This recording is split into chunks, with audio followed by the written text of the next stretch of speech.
হঠাৎ করে নেতানিয়াহুর মাথায় যেন বাজ পড়েছে। ইসরায়েলি সেনারা আর যুদ্ধ করতে চাইছে না। সেনারা শুরু করেছেন গণস্বাক্ষর কর্মসূচি। চারদিকে যখন প্রতিরোধ যোদ্ধারা ইসরায়েলকে ঘিরে ফেলছে, তখন সেনাদের এমন বিরোধিতায় চরম বিপদে কসাই নেতানিয়াহু।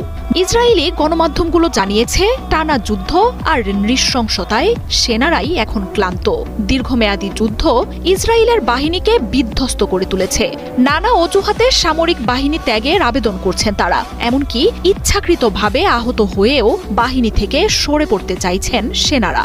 এমনি একের পর এক ইয়েমেনের মিসাইলে ক্ষতবিক্ষত ইসরায়েল। যুদ্ধ পরিস্থিতি চলছে সিরিয়ার সাথেও। যে কোনো সময় সংঘাত শুরু হতে পারে পরাশক্তি তুরস্কের সাথে। এমন পরিস্থিতিতে সেনাদের যুদ্ধের ময়দান ত্যাগের ঘটনায় তোলপাড় চলছে নেতানিয়াহুর প্রশাসনে।